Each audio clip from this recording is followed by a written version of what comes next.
O Grande Conflito. Capítulo 36. O maior perigo para o lar e a vida. Desde o início do grande conflito no céu, tem sido o intento de Satanás subverter a lei de Deus. Foi para realizar isto que entrou em rebelião contra o Criador, e posto que fosse expulso do céu, continuou a mesma luta na terra. Enganar os homens, levando-os assim a transgredir a lei de Deus, é o objetivo que perseverantemente tem procurado atingir. Quer seja isto alcançado pondo de parte toda a lei, quer rejeitando um de seus preceitos, o resultado será finalmente o mesmo. Aquele que tropeçar em um só ponto manifesta desprezo pela lei toda. Sua influência e exemplo estão do lado da transgressão. Torna-se culpado de todos. Tiago, capítulo 2, verso 10. Procurando lançar o desprezo sobre os estatutos divinos, Satanás perverteu as doutrinas da Escritura Sagrada e assim se incorporaram erros na fé alimentada por milhares dos que professam crer nas Escrituras.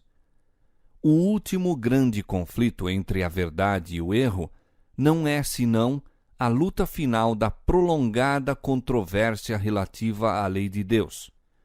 Estamos agora a entrar nesta batalha entre as leis dos homens e os preceitos de Jeová, entre a religião da Bíblia e a religião das fábulas e da tradição. As forças que se unirão contra a verdade e a justiça nessa contenda estão já a operar ativamente. A santa palavra de Deus, que nos foi legada a tão grande preço de sofrimento e sangue, é tida em pouca conta.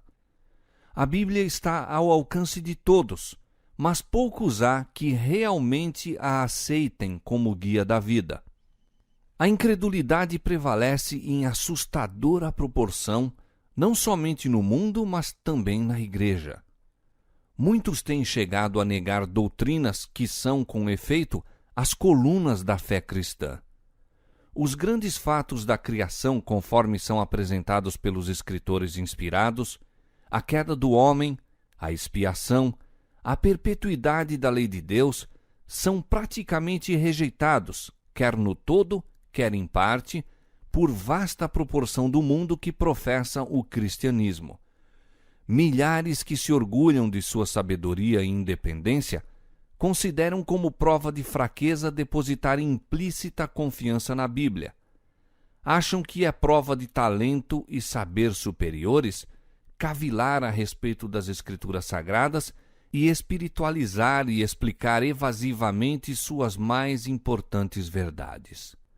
Muitos ministros estão ensinando ao povo e muitos lentes e professores estão a instruir os estudantes que a lei de Deus foi mudada ou abrogada, e os que consideram suas reivindicações ainda como válidas, devendo ser literalmente obedecidas, são julgados merecedores apenas de ridículo e desdém.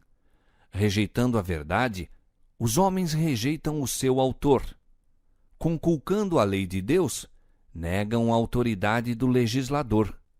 É tão fácil fazer um ídolo de falsas doutrinas e teorias como talhá-lo de madeira ou pedra.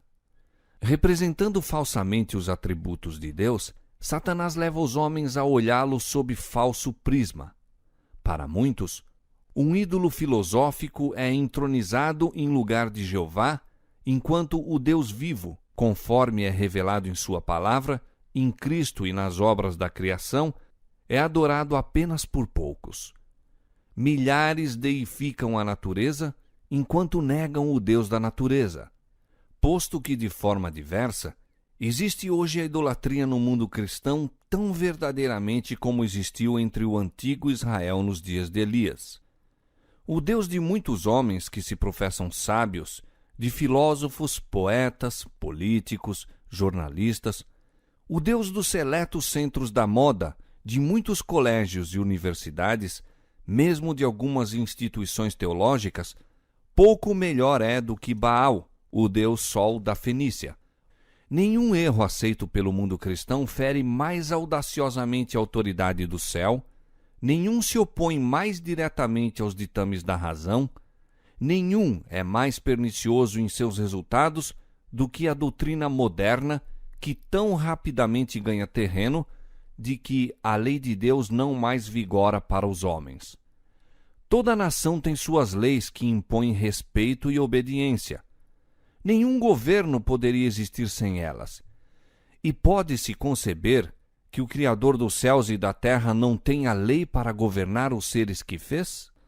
Suponde que clérigos preeminentes estivessem a ensinar publicamente que os estatutos que governam seu país e protegem os direitos de seus cidadãos não são obrigatórios, que cerceiam a liberdade do povo e, portanto, não devem ser obedecidos. Quanto tempo seriam tolerados esses homens no púlpito? É, porém, ofensa mais grave desatender às leis dos estados e nações do que pisar os preceitos divinos que são o fundamento de todo o governo? Seria muito mais razoável que nações abolissem seus estatutos e permitissem ao povo fazer o que lhe aprovesse, do que o governador do universo anular sua lei e deixar o mundo sem uma norma para condenar o culpado ou justificar o obediente.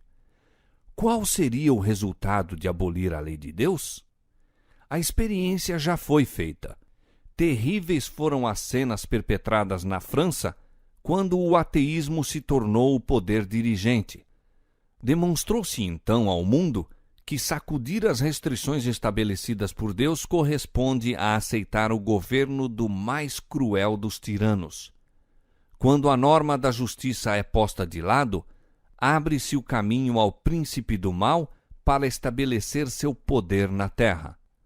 Quando quer que os preceitos divinos sejam rejeitados, o pecado deixa de parecer repelente ou a justiça desejável. Os que se recusam a sujeitar-se ao governo de Deus são de todo inaptos para se governarem a si próprios. Mediante seus perniciosos ensinos, implanta-se o espírito de rebeldia no coração das crianças e jovens, por natureza adversos à disciplina, tendo isso como resultado a ilegalidade e desregramento na sociedade. Ao mesmo tempo em que escarnecem da credulidade dos que obedecem aos preceitos de Deus, as multidões avidamente aceitam os enganos de Satanás, dão rédeas à concupiscência e praticam os pecados que atrairiam juízo sobre os ímpios. Os que ensinam o povo a considerar com leviandade os mandamentos de Deus semeiam desobediência para colherem desobediência. Rejeite-se completamente a restrição imposta pela lei divina e as leis humanas logo serão desatendidas. Visto que Deus proíbe as práticas desonestas, a cobiça, a mentira, a fraude, os homens estão prontos a conculcar os seus estatutos como estorvo à prosperidade mundana. Não se dão conta, porém, dos resultados que adviriam de banir os preceitos divinos. Se a lei não estivesse em vigor, por que temer transgredi-la? A propriedade não mais estaria segura. Os homens obteriam pela violência as posses de seus semelhantes, e o mais forte se tornaria o mais rico. A própria vida não seria respeitada. O voto matrimonial não mais permaneceria como o baluarte sagrado para proteger a família. O que tivesse forças tomaria, se o quisesse, pela violência, a esposa de seu próximo. O quinto mandamento seria posto de parte, juntamente com o quarto. Filhos não recuariam de tirar a vida a seus pais, se assim fazendo pudessem satisfazer ao desejo do coração corrompido. O mundo civilizado se tornaria uma horda de salteadores e assassinos, e a paz, o descanso e a felicidade desapareceriam da terra. A doutrina de que os homens estão isentos da obediência aos mandamentos de Deus já tem debilitado a força da obrigação moral, abrindo sobre o mundo as comportas da iniquidade. Ilegalidade, dissipação e corrupção nos assoberbam qual maré esmagadora. Na família, Satanás está em atividade. Sua bandeira tremula, mesmo nos lares que se professam cristãos. Há invejas, suspeitas, hipocrisias, separação, emulação, contenda, traição de santos legados, satisfação das paixões. Todo o conjunto dos princípios e doutrinas religiosas que deveriam constituir o fundamento e arcabouço da vida social assemelham-se a uma massa vacilante prestes a ruir. Os mais vis dos criminosos, quando lançados na prisão pelas suas faltas, tornam-se frequentemente recebedores de dádivas e atenções como se houvessem alcançado invejável distinção. Dá-se grande publicidade a seu caráter e crimes. A imprensa publica as minúcias revoltantes do vício, iniciando desta maneira outros na prática da fraude, roubo, assassínio. E Satanás exulta no êxito de seus planos infernais. O enfatuamento do vício, a criminalidade, o terrível aumento da intemperança e iniquidade de toda sorte e grau devem despertar todos os que temem a Deus para que investiguem o que se pode fazer a fim de sustar a maré do mal. Os tribunais de justiça estão corrompidos. Governantes são movidos pelo desejo do ganho e amor dos prazeres sensuais.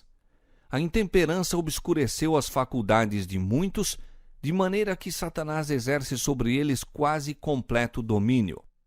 Os juristas se acham pervertidos, subordinados, seduzidos. A embriaguez e a orgia, a paixão, a inveja, a desonestidade de toda espécie estão representadas entre os que administram as leis. A justiça se pôs longe, porque a verdade anda tropeçando pelas ruas e a equidade não pode entrar. Isaías capítulo 59, 14. A iniquidade e trevas espirituais que prevaleceram sob a supremacia de Roma foram resultado inevitável da supressão das Escrituras. Onde, porém, se deve encontrar a causa da generalizada incredulidade, da rejeição da lei de Deus e consequente corrupção sob o amplo fulgor da luz evangélica numa época de liberdade religiosa? Agora que Satanás não mais pode conservar o mundo sob seu domínio, privando-o das Escrituras, recorre a outros meios para realizar o mesmo objetivo.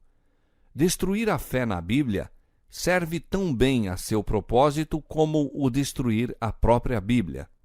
Introduzindo a crença de que a lei de Deus não mais vigora, leva os homens à transgressão de um modo tão eficaz como se fossem completamente ignorantes acerca de seus preceitos.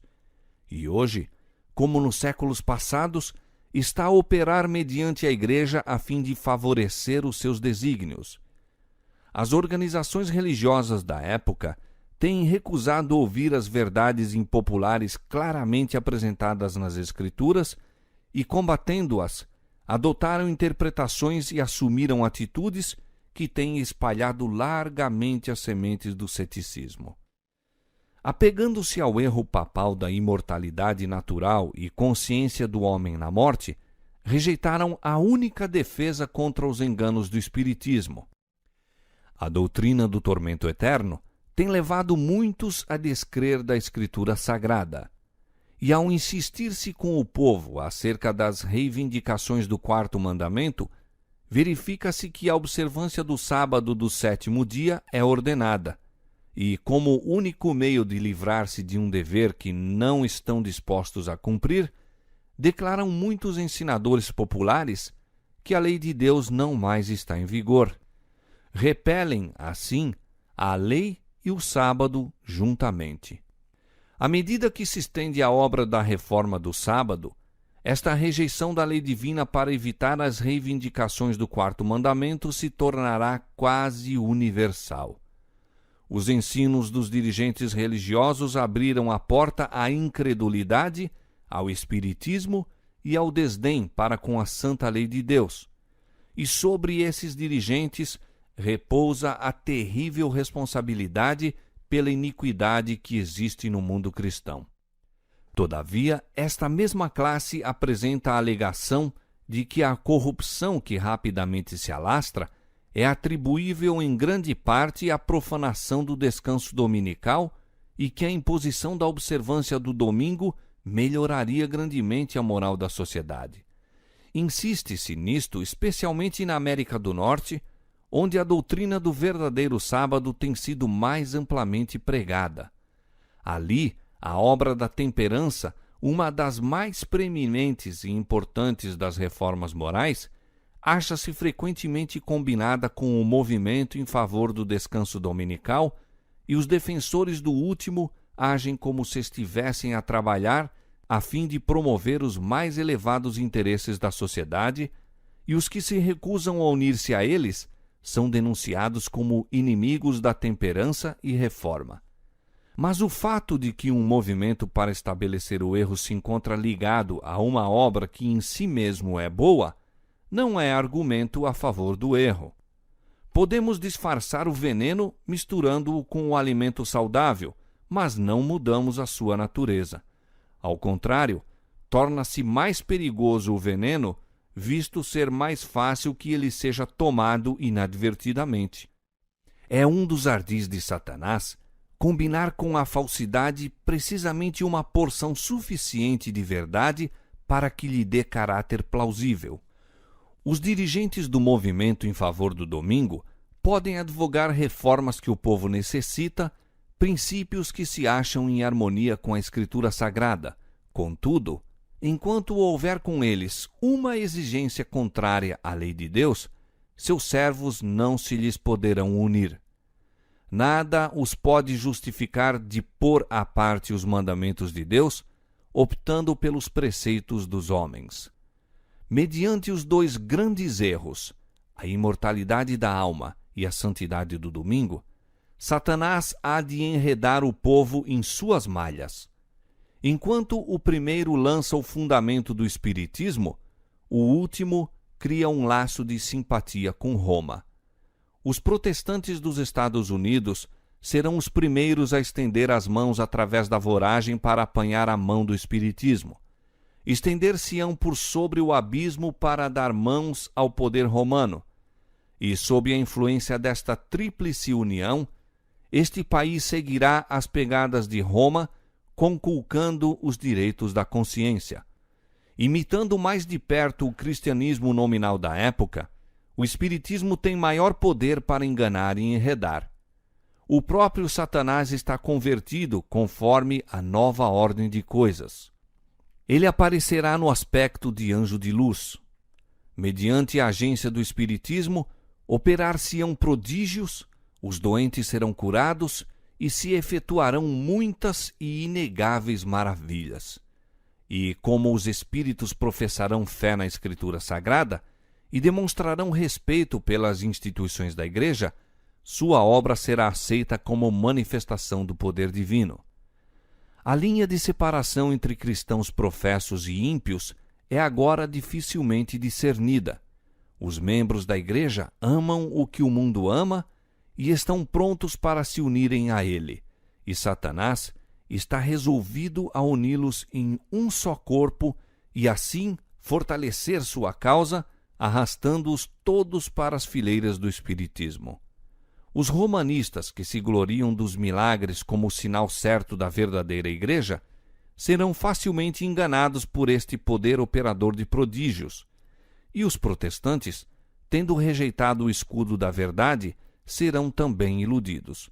Romanistas, protestantes e mundanos juntamente aceitarão a forma de piedade destituída de sua eficácia e verão nesta aliança um grandioso movimento para a conversão do mundo e o começo do milênio há tanto esperado.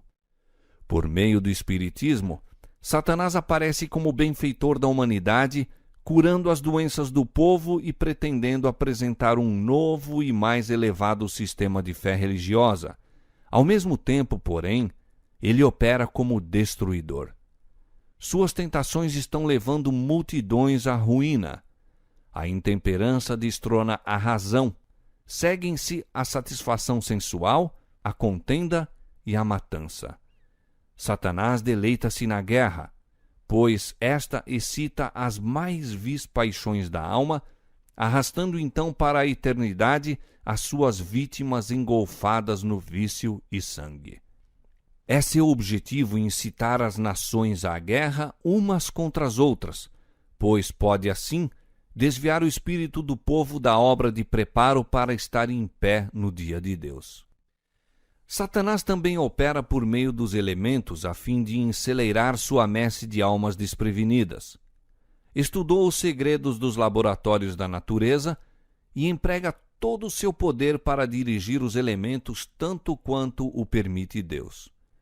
Quando lhe foi permitido afligir a Jó, quão rapidamente rebanhos e gado, servos, casas, filhos foram assolados, seguindo-se em um momento uma desgraça a outra. É Deus que protege as suas criaturas, guardando-as do poder do destruidor. Mas o mundo cristão mostrou desdém pela lei de Jeová, e o Senhor fará exatamente o que declarou que faria.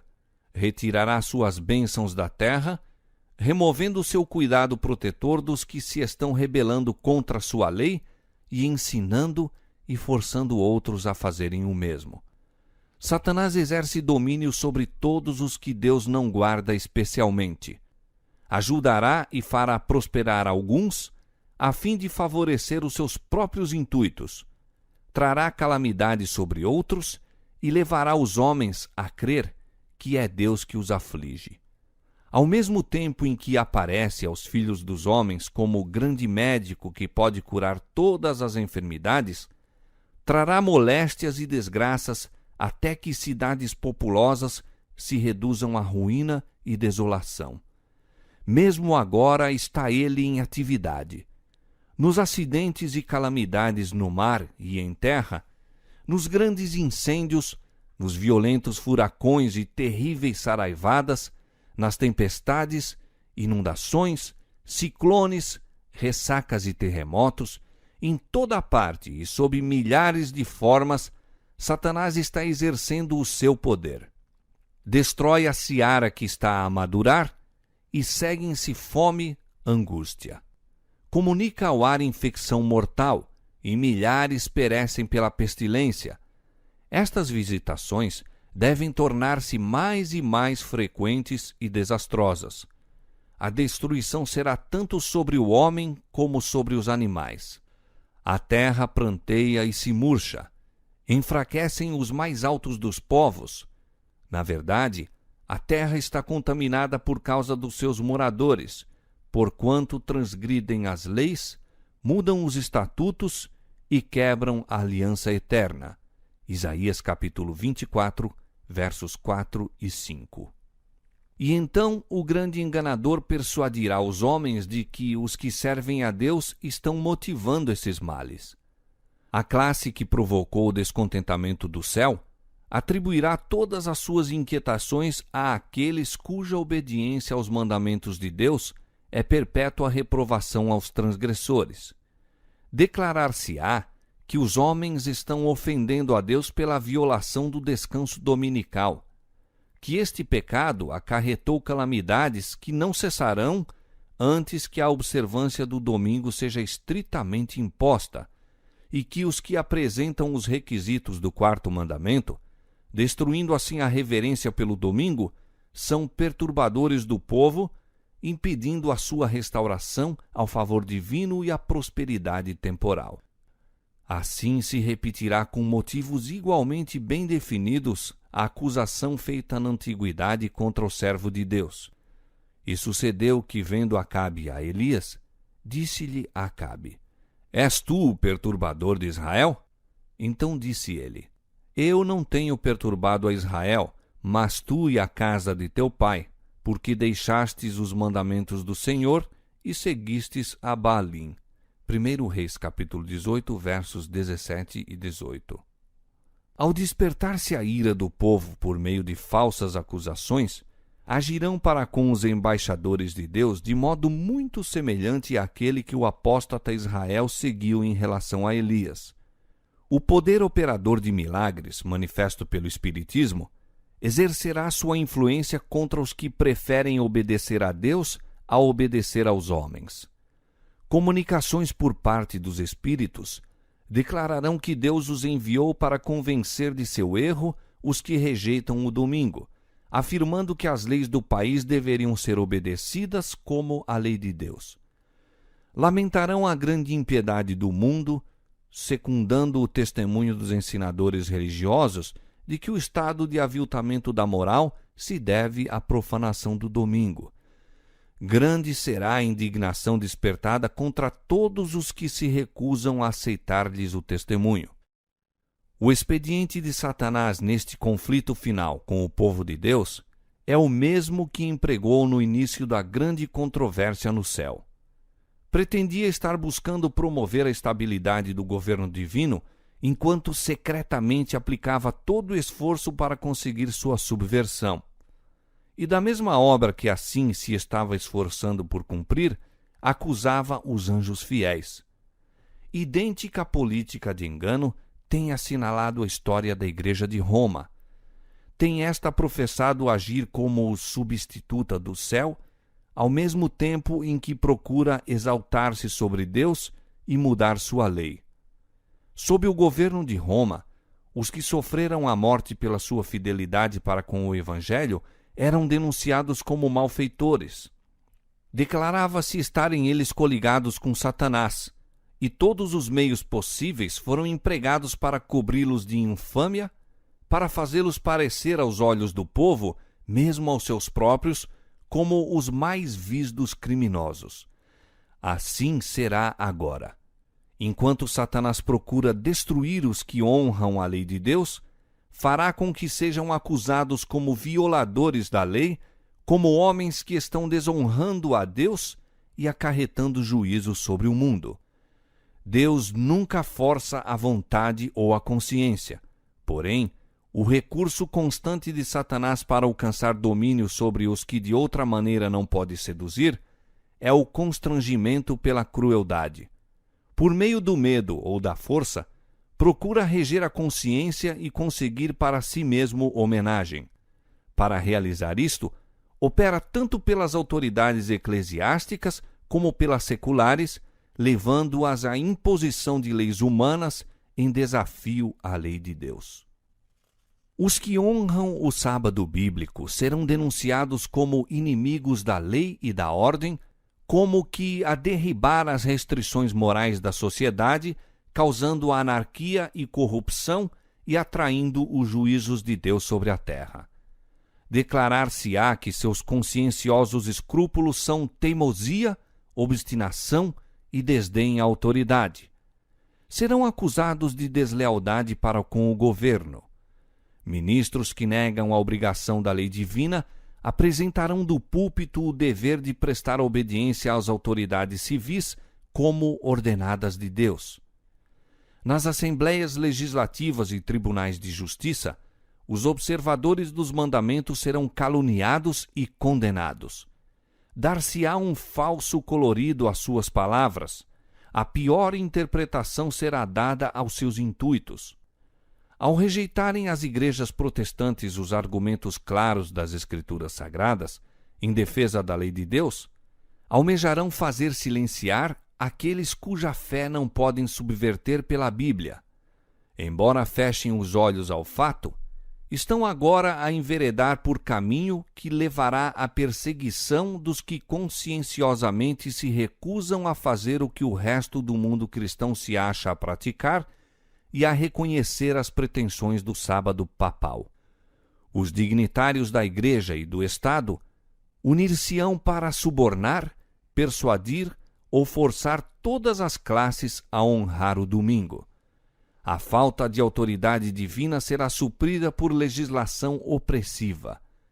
A corrupção política está destruindo o amor à justiça e a consideração para com a verdade, e mesmo na livre América do Norte, governantes e legisladores, a fim de conseguir o favor do público, cederão ao pedido popular de uma lei que imponha a observância do domingo.